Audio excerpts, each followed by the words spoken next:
Paging Neil Matthews. Paging Neil Matthews. We have a new patient for X-ray. Hello, I've paged our host, Neil Matthews. He will be right with you. In the meantime, please find a seat, take a deep breath, and relax. Welcome to Season 19 of Other People's Shoes, called X-ray. We're exploring what we call sight beyond sight, taking a deep look into the unseen damage and aspects of people's lives. We hope you leave today with encouragement, advice for facing similar challenges, and even a perspective shift. After hearing from our guests, we hope they give you the sight beyond sight. Here's our host, Neil Matthews.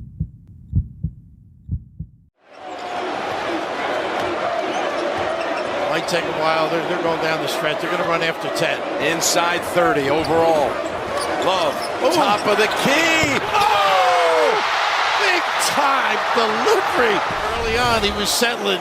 Put the ball on the deck. Felt pretty good about it, but just stepping up, getting them organized in some nylon. Peels. Racing. Pull up. 3. No good. Rebound, Carolina. And the fairy tale ride for the Tar Heels continues. And Coach K's legendary career has come to a close. Welcome into Other People's Shoes. As you know, I am your host, Neil Matthews. There's so much more I could share with you on that faithful day. I will admit, on that day, I did weep and I was so angry. And you know, here's the thing about social media. Here's the thing about life is sometimes you meet somebody who shares the same vitriol for things. And I just thought, you know what? It's only fitting in this X-ray, in this season that we're in of maybe hidden damage or things we don't want to talk about or things that we've tried to keep inside but somehow splash out, that we talk to, in my mind, probably should have been my brother, but somehow maybe he is my brother because I was born at home and I could have gotten switched at that Camp Lejeune hospital that my parents took me to when I was born. But help me welcome in my new friend, Andy. Andy, how are you today? I'm great, Neil. How are you doing? I agree. Looking at your setup, talking to you just briefly, we are definitely brothers from another mother. There are lots of us out there, so we'll get into it. I really appreciate you having me on. Happy to be here. I have lived in Oregon now since I was in 6th grade, as I was telling you in the green room. So that's 13-ish, 12, 13 is when I came to Oregon. I love March Madness. I love everything that comes with March because my birthday comes in March. The ACC tournament comes in March. The big tournament comes in March. Basketball is in full swing in March.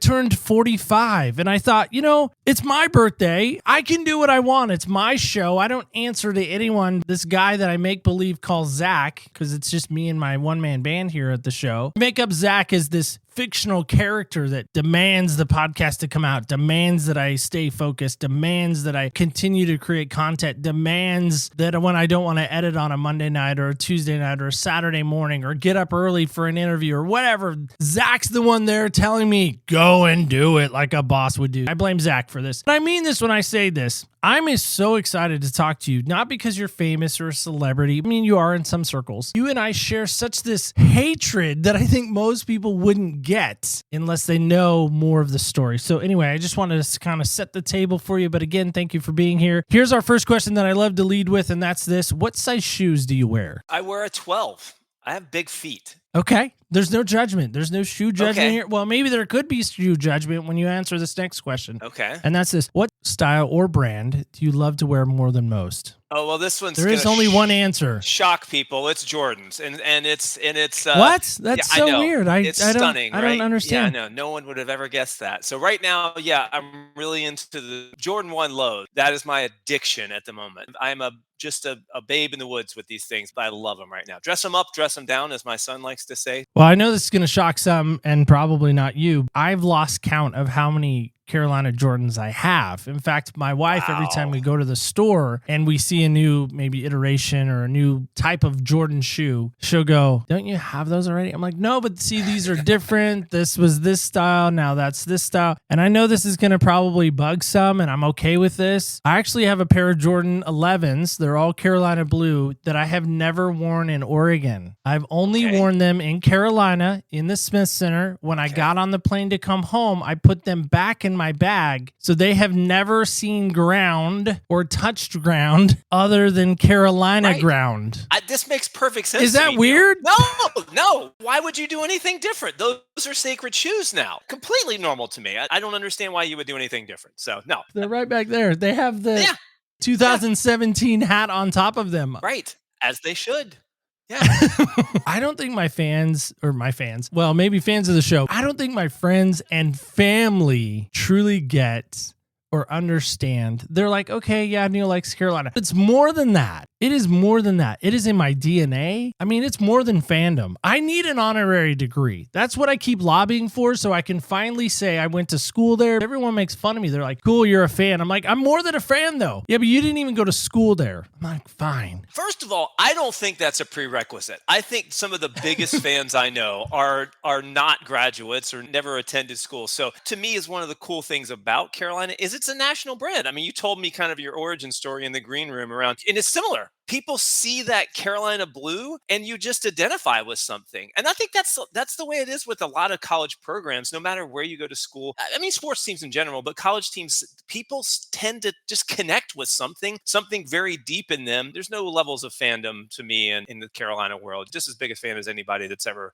taken a class at Carolina. Could you lobby for the administration for me? I'll tell you what, I'll drive down there this afternoon and just go ahead and just break into the South building and see if I can get the paper. We'll put your name on one. I'll mail it out to you. You can frame it. No one will be the wiser. And except that it's recorded on this podcast. But other than that. I actually had a friend Photoshop one for me. Oh, really? I don't know how he did it, but it looks legit. And I've thought about hanging it just to, just to be funny. Nobody would see it but me unless they came in here. But anyway. They should do it.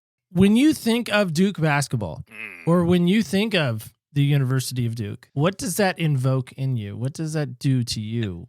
As it does to me, maybe. Yeah, you just put a little knot in my stomach. It makes my blood pressure rise a little bit. All of the visual things that I don't like about them come back. When you ask me, what do I think about Duke basketball? I think about stuff that makes me a little mad at first. Austin Rivers hitting a shot against Carolina in 2012. Any number of things that went bad. But I also think about, Coach K's last little ride out of the dome for his last game. It's a wave of different emotions. Mostly it's one that makes my fist clench a little bit, get a little knot in my stomach. The blood pressure goes up because it's just years and years of that rivalry and the experiences that bring that visceral reaction. One that you really can't control if it's in you. I'm glad we're having fun and we're joking. We're kind of being very jovial, and I can't explain it to anyone. I even have been in youth ministry for years. So I'm a church guy, grew up in the church, became a youth pastor. I did a whole talk around the dream team and how they allowed a devil, as we know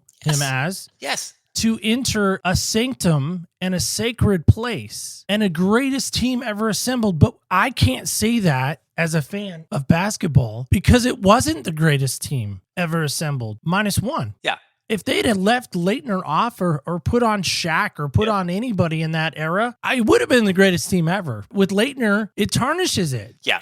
Are you the same? Again, maybe speak to that if you wouldn't mind. I can't remember if I said this. I probably said it in one of the books. I'm pretty sure I mentioned this on the 30 for 30 podcast that there's no way. It should have been Shaq on that team. It was a throwaway. Looking back on it, it's clear that was the wrong decision. Yeah, I agree with you. Like, that was the greatest team of all time, and yet they ruined it. They tarnished it by putting this guy on there. Now, the only thing that does give me a little bit of pleasure from that is that they treated him like the rookie that he was. All the tales of them making him carry a bag and just calling him rookie and generally denigrating him throughout the process, which is exactly what he deserved in that case. Okay, it made me feel better. They had to have somebody to kick around a little bit. This, to me, you're talking about representing America, the dream team, the team that was supposed to kind of bring basketball back to the States. You assembled the greatest collection of talent on one team, as you said, -1. You can't represent our country in that way and put that guy specifically on there. That particular Dookie on there, it completely ruins the team. So no, I completely agree. It's hard to completely get over the fact that he was, shows up in the pictures, even though he's never in any of the highlights. I'm being somewhat serious here. If hate for Duke was able to splash over in any area of your life, has that ever been part of your story? Or is it just strictly reserved, like a reserved parking spot or a reserved table at a restaurant? Is it strictly for Duke? Are you saying it's anything outside of Duke that I feel the same level of hatred for? Yes, that maybe is parallel or Not really. It's a different kind of hatred. To me, sports very visceral. It's very internal. Definitely kind of comes out without much thought. No, I'm generally a pretty easygoing guy, and so there's really, I mean, there are certain things certainly that you feel a dislike for, or a frustration with, or other things that kind of get your rankles up, so to speak. The hatred that I have for Duke is very unique, I think, and I don't really think I feel the same way about anything else in my life, and I don't think that I really will. It's very unique, and it is something that is kind of contained and directed in only in that way. I don't think there's anything else that really comes at me in the same way. It's a good question, though. Interesting. Well, I bring that up, and again, I'm trying to be serious. Yeah, no, I'm trying. Down. I'm We're down. trying here. I'm We're down. trying. I'm down for a serious conversation. So recently, and I say recently, within the last, I would say 6-8 months or so, Kyle Singler, former Duke player, has gone viral. I didn't realize this, but I had started following him years ago on Instagram, partly because he had come to the company that I work for at the time. He's done a lot of stuff in the Medford, Southern Oregon community, a ton of stuff. He came to our company to sign autographs, take pictures with. By the way, he would not hold my hydro flask that had a Carolina NC on it. I don't know why, but he wouldn't. There's actually a picture of me standing next to him, pointing at the hydro flask and like, look, he wouldn't. And then I saw him probably a year or so after that moment, and I asked him actually to come on my show, and he was eating lunch with his mom and dad and politely told me no, and necessarily polite about it. Right, Let's just say that.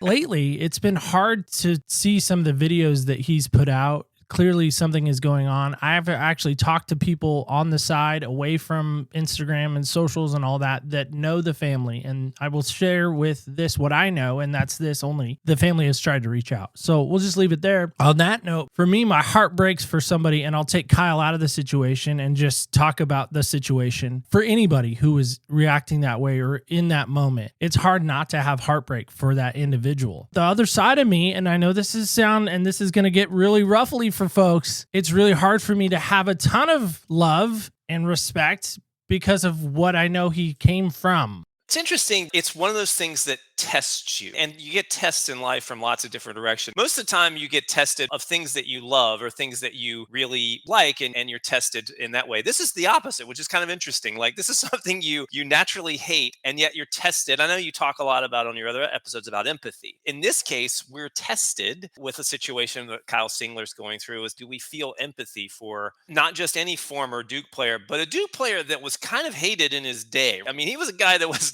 not, probably makes a top 20, top 25 list of guys that pretty obnoxious on the court. It's an interesting discussion because I think in one respect, I do have natural empathy for anybody that struggles, anybody that's going through a struggle that is not of their own making. And I clearly think it seems, at least from afar, that's the situation that Kyle Singler's in. It's not of his own making. It seems to me that there's some sort of imbalance there. I naturally feel empathy for someone that's going through that struggle. But I also agree with you in that it's hard. I can't just turn that off, that other piece off, and remember the times where he was under control of his own faculties and chose to act like a complete jerk on the court, garnered the hate from a basketball standpoint. So I would say it gets into a larger discussion about, I mean, I hate Duke with every fiber in my body. I hate the basketball team. I hate everything that the university stands for. But there's certainly players that have come through, and I've talked about this in the past, about players that you maybe like or thought, oh, that guy wouldn't have been so bad on Carolina. So I don't think that way necessarily about Singler, but naturally do think it's interesting that you do have situations that come, and people evolve and change. So over time, someone who was really reprehensible during their time at Duke, never leave that be completely redeemed in my mind. And time, okay, maybe they become less hateable over time because of things that they do later in life. I don't know. It's interesting to think about what we do. How do we react when things like that come at us? And for me, as it relates to Duke, I'm naturally empathetic. I'm naturally kind of curious and will open my mind to things, but they're never going to leave, how they were created. If someone brings something on themselves and they're in control of their actions, their choices, well, then I have no sympathy for you. If you continue to do things that are Duke-like, and later in life then I do look at, okay, well, Grayson Allen's a great example of, his antics continued in the NBA because he was never stopped at Duke. He was never put into a place where he said, this is not acceptable. You can't do these things on the basketball court. Because that never happened, he just continued to do those things in the NBA. So that point, I have no sympathy whatsoever and continue to hate on the guy. Each case is really different. I love what you're saying there, though. There is a little bit of heart for empathy. There is a little bit of acceptance of, hey, life's choices. But there's also that flip of the coin vitriol reaction that, again, a spoiled brat baby, Grayson Allen, has never been told to sit in a timeout chair. Would he have like one game, I think, back in the day when he tripped like 5 guys in a row that year? It's insane. By the way, our Roomba, we have one of those fancy Roombas that vacuums and mops. Oh, nice. And you can name it. And my wife says, what should we name it? And I said, Grayson. I didn't even hesitate. I didn't even blink. And she goes, let me guess. He played at Duke. And I said, not only did he play at Duke, but he sucks and he trips people. Yeah. And our vacuum every now and then will trip up on things and like trip us.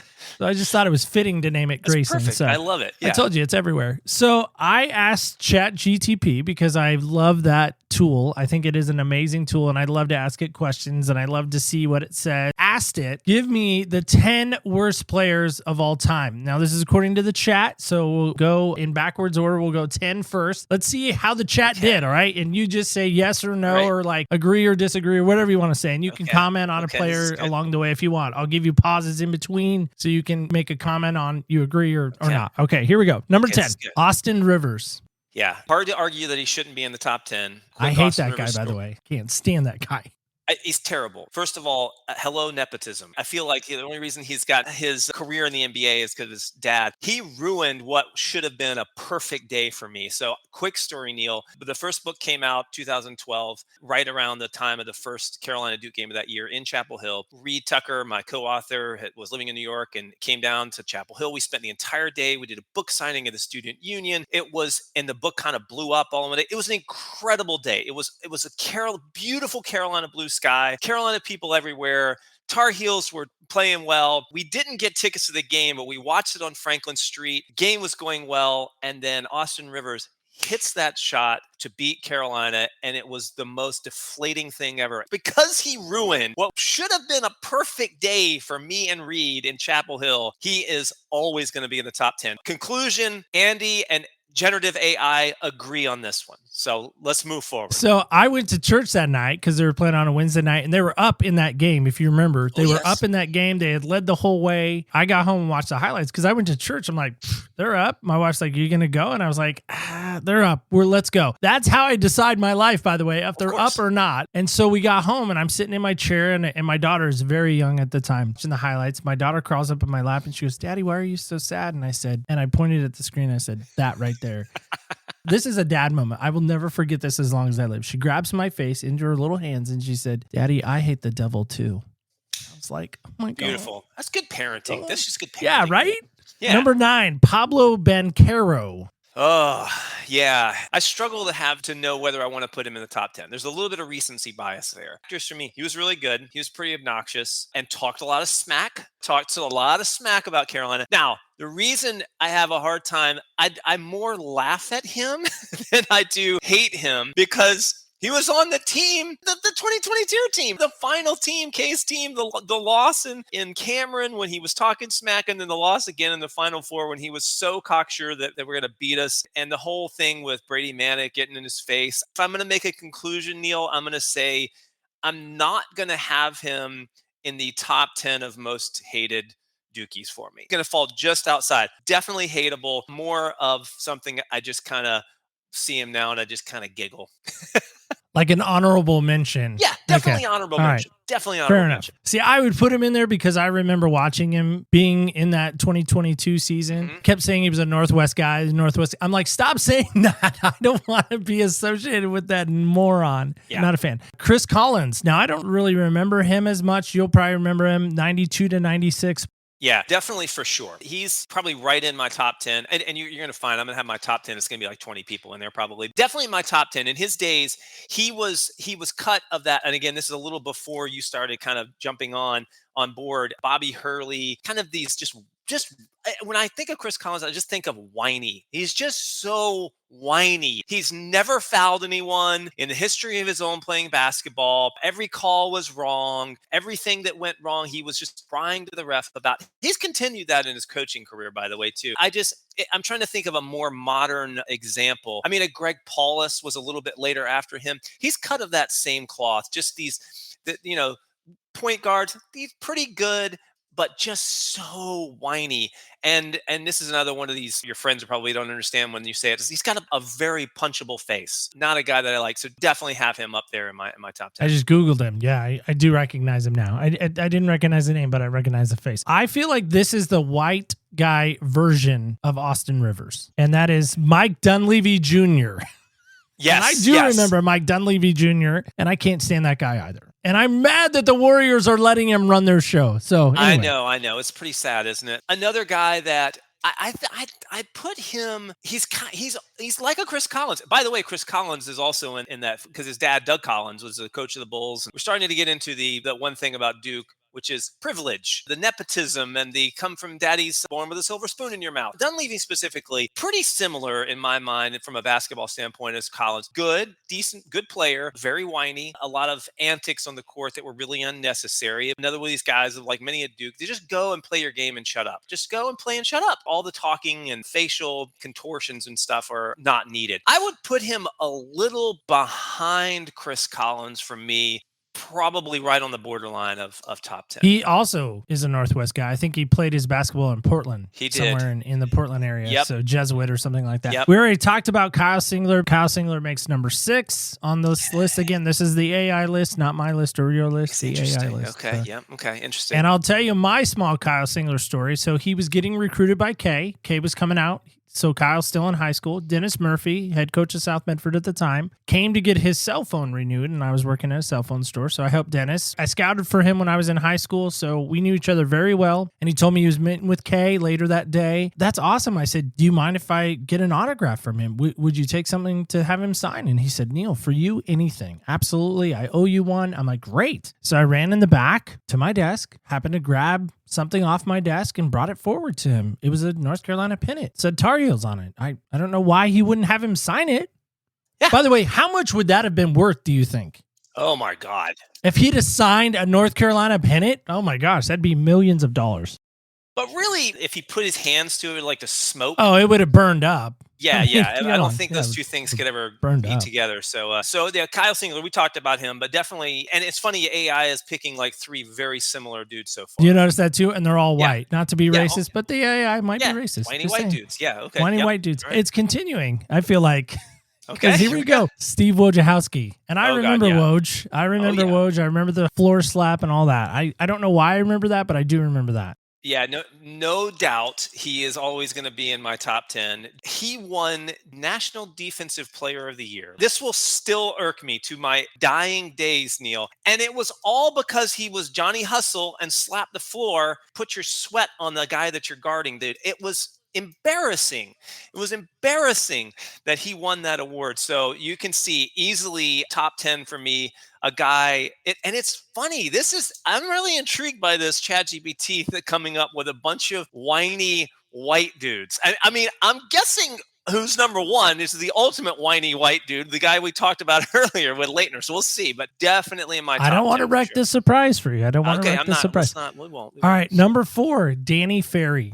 Okay, so Danny Ferry, yes. Danny Ferry, a lot of people don't have a lot of hatred for him. If Leitner had never existed, if Leitner had kind of just vanished in the wind, Danny Ferry would be really close to what Leitner was. People kind of forgot about Danny Ferry because Christian Leitner out Danny Ferry. He was the guy right before in the mid 80s who was kind of in that first couple of classes of Coach K where they started to get really good and was ChatGPT picking the whiny white boys. Whiny, skilled, good, just not very likable.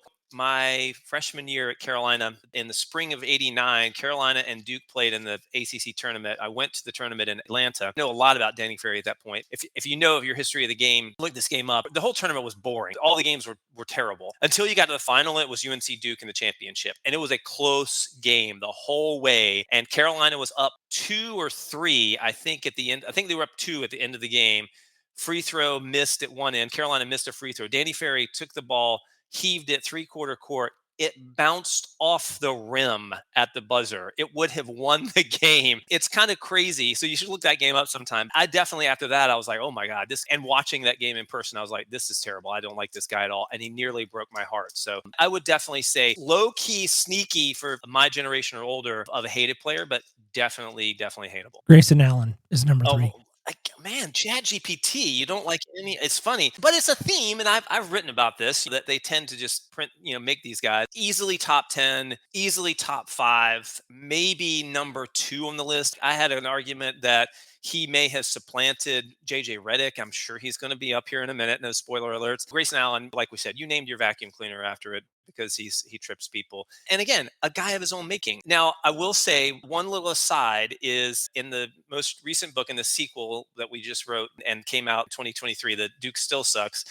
Researching Grayson Allen, we had to have 3 chapters on Grayson Allen, by the way. I actually, going back to the empathy conversation, I don't know if you've read the book, there was a moment where I had a wavering of like, wait a minute, do I have this guy wrong? Because there's a story about him when he was at Duke and kind of this friendship that he kind of struck up. You can go research or you can read it in the book. Definitely hatred for him. There's nothing that's going to supplant what he did on the court, both at Duke and afterwards. There's a little bitty kernel in there somewhere that maybe underneath all that, he might be a normal person. I'm going to leave it aside for now. No, I think you're shaking your head. No, I don't think so either. So, I am absolutely shaking my head no. I wanted Kyle Pilipowski on here, by the way. I'm a little mad about that. Full disclosure, I can't stand that guy. That's the latest of the guys that have come through there that I just can't stand. JJ Redick is number 2. What else is there to say? My sister, who's adopted, actually likes Duke. I hate them so much, and she actually had me in her phone with a JJ Redick picture behind me every time I would call her. So I stopped calling her. Just stop calling her. That is sibling love right there. Just the needling that you love to have between siblings. I mean, easily debatable top 2, top 3 for sure, all time. Can you guess number 1? It's Christian Laettner. Christian Laettner. It's funny. I mean, and obviously lots have been written and filmed and said about Christian Laettner. It's interesting. You mentioned Filipowski, and Paolo Banchero was in the earlier list. In the age of one and done, and I think Filipowski, was there for 2 years. I can't remember, but it gets harder though too to kind of build up long-term hatred for these guys because they're not there anymore. So you have a season to get to hate them. But Kyle Filipowski definitely left his mark. Paolo Banchero definitely left his mark. They have a guy on their team current season for Flag who is like cut from a mold. Yep. It's interesting to see over time when you talk about individual players, how much will we continue to hate these guys because you don't get to know, and I would say know and love, but it's know and hate them in such a short period of time. I don't know. We'll see. But if you come across and you're 1 year at Duke and you get really hated, you're a bad dude because you really made that big of an impression in one season. Have you ever met Kay? Never met Kay. Obviously did meet Christian Laettner during the premiere of the 30 for 30 film. Came close to meeting Kay a couple of times. He's since gotten on the speaker circuit. There were a couple of times where he was speaking at an event for something related to work for me, and I did not attend. Like a neighbor up the street from me was very closely related to Kay. It wouldn't have been out of bounds for him to come visit this neighbor and be in my neighborhood. I don't know that it ever happened. No, very much have not and don't really feel the need to. Friend in Texas put that out there to me. He said, let's say somehow through the way of the internet and the way of everything, how everything works in life, he said somebody reaches out to you and says, hey, Coach K wants to come on. He wants to set the record straight. He wants to give you your moment, like your Dan Patrick or something. Would you take it? And I was like, man, I don't know. I really don't know. Like I had to really and even in this moment right now, I really have to stop and think, would I do it again? When I see him, I don't know what Satan looks like, but that's what I picture. Again, growing up a church kid, growing up in the Bible, growing up even teaching, being a pastor, being all these things. When I talk about Satan and I try to visualize him because I'm a visual person, Kay's the first one that pops into my head. The composite drawing, I don't need one. I can just go Google Coach K. And people don't get that. Yes. Exactly. He is the devil incarnate. Would you take an interview with him? I guess is what I'm asking ultimately. There's so many ways to think about this. In some ways, I'm not a journalist. I don't consider myself a professional interviewer. You're like an yourself. author, though. Come An on, author, you sure, do but interviewing and for it's very books. different. And in some respects, I would want to take it on and interview him. Just he truly was sit down and say, okay, wide open, let's go, and just hold him to task for all the things that he's done over his career, and really put the screws to him, evade things. Another great writer of Carolina Duke books, Will Blythe, wrote in his To Hate Like This Is to Be Happy Forever. He met Kay. It's a great book, by the way, and talks about how meeting him, you don't ever want to meet your heroes and you don't ever want to meet your enemies too, but he's human. And so he kind of came across as human, and Will walked away from that discussion a little bit more, again, empathy, a little more empathetic, a little less hatred. And I was like, guy, I don't want that. I don't want that opportunity, right? So I don't want to meet him, Neil. And like, he turns out, wow, he's actually a really great guy. And he was nice to me and did all sorts of cool things. And me come away going, well, great. My entire life is turned upside down now, right? I don't want that. So I don't want in some respects, I want to do it to hold him to the fire. And on the other end, I don't want to take a chance that he turns out to be a nice guy. I'd like to just put him out there, as you said, put him out there as the caricature and leave it there. So I'd probably say, no, I wouldn't want to do it. Plus, the restraining order prevents it at this point. So I'm kidding.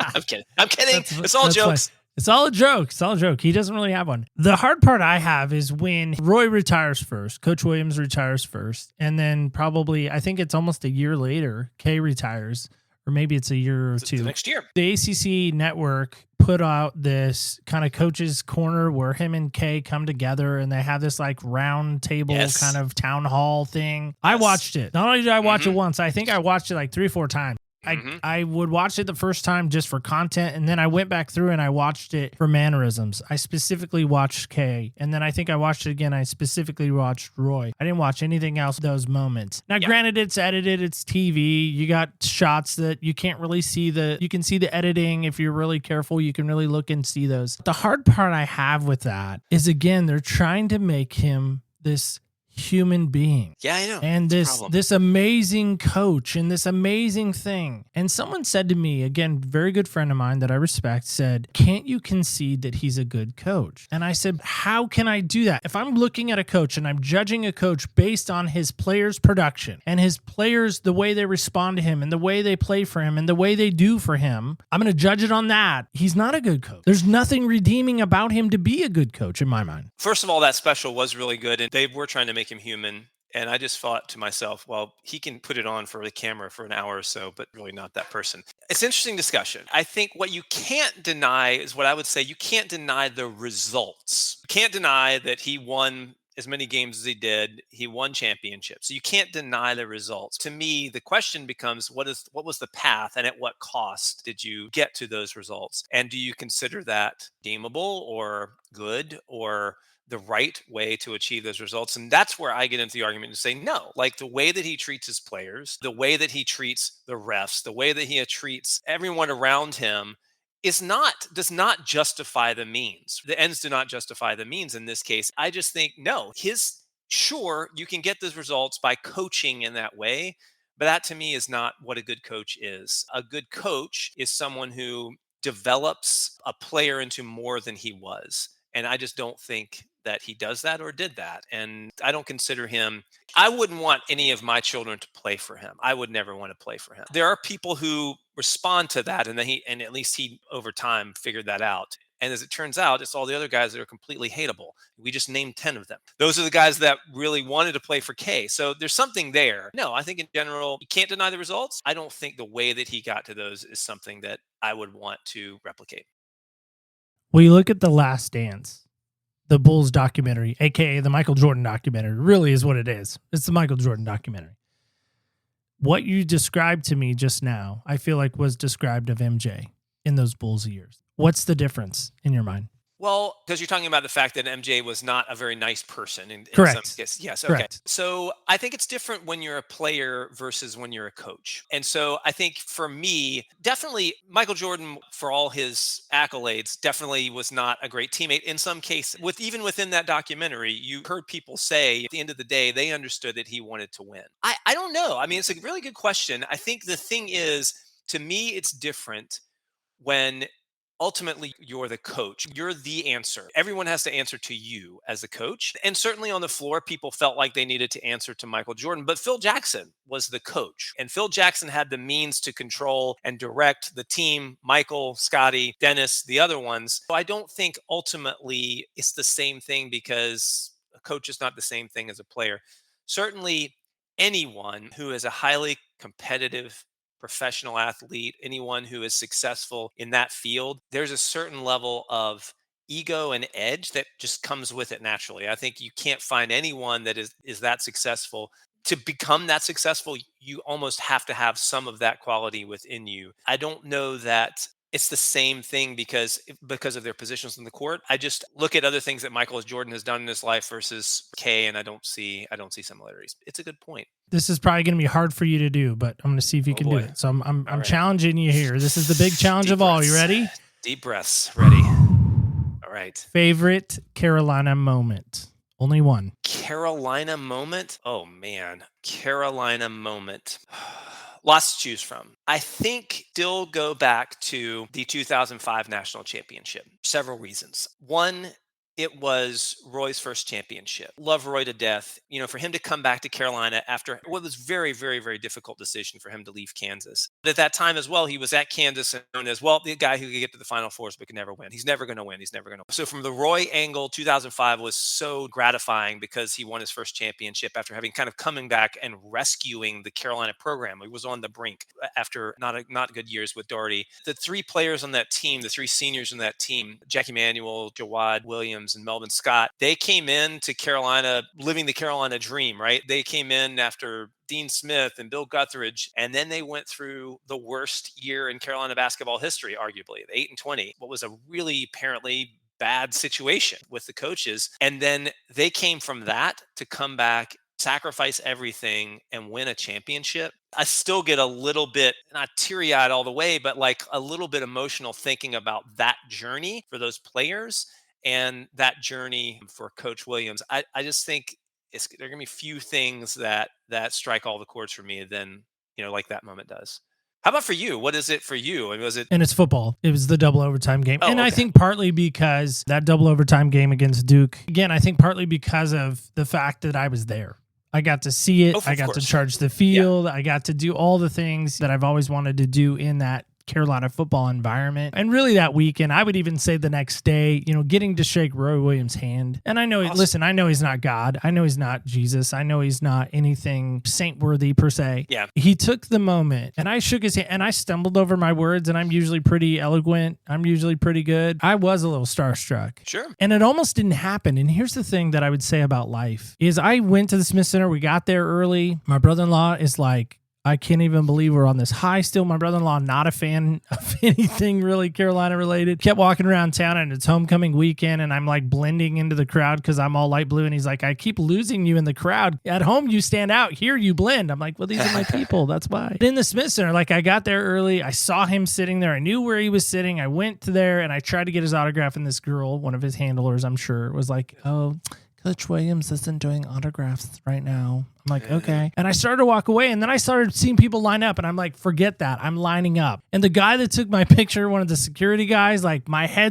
Roy's head's almost cut off. I'm like, you wrecked my picture almost. Yeah. But I got to shake his hand, and I remember this moment, I probably will forever, is I shook his hand, and I said, Coach, thank you. Thank you for what you did for me. Thank you what you did for Carolina. Thank you for just being the man of integrity that you are. Yeah. And I think that's the thing that really bugs me is out of all the things that people say to me that they throw back in my face is they talk about how we cheated, how we talked about how they made up classes for kids. And I'm like, the only difference is we probably got caught. That's the only difference. You don't think Duke's doing it 8 miles down the road? You don't think they're figuring out ways to get kids? You think Zion really had the grades to get into Duke? That's one guy that didn't make the list that I feel like should have. Again, modern day guy should have made the list. I can't stand that guy. Yeah. I mean, there's a dark contrast, Neil. I mean, like between the man that Roy Williams is, the man that Dean Smith was, versus the man that Coach K is. I mean, there's no comparison. And certainly Coach K has done things, donated money and stuff like that. The things that those two people have done, there's absolutely no comparison. Especially, you look at Roy's humble beginnings. It's amazing what he came from and what he accomplished. So to me, there's no comparison. And I would just say, just on that level, that again says to me the Carolina work ethic. Even Dean Smith, I mean, was not the prolific family, was not the well-to-do family, growing up in Kansas, hard-working, blue-collar kind of guy. I mean, I feel like that is the Carolina way. Yes. I feel like if you're pretentious, if you're white, if you got money, if you got any kind of whatever, I think that's what gets you into Duke. And again, my brother-in-law, not a fan of either one, but we went to Durham that faithful weekend, and we drove around Durham. We drove around the Duke campus, and he kept telling me the whole time, he's like, their campus is better than yours. I'm like, because they have money. He's like, look at that building, because he's a general contractor, so he's into that kind of stuff. That was exciting for him, was seeing the architecture, and there is. He's like, can't you at least admit that that's a good-looking building? And I looked over at it, and I said, no. And he said, why? And I said, because Satan lives there, and he's an atheist, and he's like, whatever. All right. Yeah. I'm gonna say it's pretentious though. It's all show, and I think that to me and we wrote about this in the first book about the campus was modeled after Princeton so that people would think it was an Ivy League school. Maybe have beautiful buildings, but there's no soul. Another rant that we could go on forever. But anyway, yes, let's get to the game. I'm right. Yeah. So we got a game, but before we get to that, I don't know if anybody's gonna go out and buy your book. I might. I'm just saying, people want to know more of your story or maybe why you wrote it and all those things. I want to give you an opportunity to maybe talk about that and where can they do that if they want to maybe understand or have some empathy, walk in my shoes and maybe see what it's all about. Yeah, I mean, the books are available wherever books are sold. So if you'd like to get books off of Amazon or Books A Million or Barnes & Noble or wherever you get books, you can. Our first book is called Duke Sucks, a completely even-handed and unbiased investigation to the most evil team on planet Earth. Follow-up that we came out with in 2023 was Duke Still Sucks, because we had to check in, Neil, to see, hey, Duke sucked in 2012. Do they still? Yep, they do. They do indeed. So the sequel was really picking up from where the last book left off and examined the time since then. So including into right up until Coach K's final game in the Final Four. Yeah, those books are out there, and a lot of people have seen me on the ESPN 30 for 30. I Hate Christian Laettner. Really great film, despite my presence in it. I like to joke. You can check that out as well. Again, I just want to say, before we get to the final stuff here, really appreciate you having me on, enjoying the conversation. More than happy to do it. To meet a fellow brother Tar Heel anytime is a good thing. Yeah, I'm not even going to say brotherhood. It's a family. It's a family. It's a family. That's right. Yeah. So here's our game. It's called Heel Hustle. Weird. It's kind of got a fun name. Heel Hustle. All right, let's go. It's now that time in the show to play the fastest growing game in the podcast world. We call it Heel Hustle. Today our guest will try to answer all 6 of these questions in 60 seconds or less to win an Amazon gift card. Amazon not responsible for this commercial spot, nor did they pay to let us use their name. Audience, feel free to play at home. Are you ready? Let's put 60 seconds on that clock. Ready, set, hustle! The game begins in 3, 2, 1. All right, Andy, here you go. One person you would trade places with for a week. Hubert Davis. Guilty pleasure. Katy Perry. Wow. Best compliment ever. Oh, wow. You look like Matt Lauer, but before he was creepy. It's the best. Worst piece of advice you ever received. You should go to Duke sometime and see that beautiful campus. Worst piece of advice ever, yes. What's one thing you wish you were better at? Basketball. I'm not that great. Fair enough. What's one thing that never fails to make you laugh? Hurry! Coach K's final game! It was hilarious! Oh, that was good. That was the best heel hustle ever, I feel like. Nice! I got under 60 seconds. Nobody's going to compete with that. Yes. The Katy Perry is what sealed it, I think, for me. Thank you. Well, Andy, thank you again so much. I really appreciate it. This was good for the soul. I don't know if it's going to be good for anyone else, but frankly, Scarlett, I didn't know how you finished that, so there you are. Again, thank you, man. Thanks for giving us a moment today. We really appreciate that.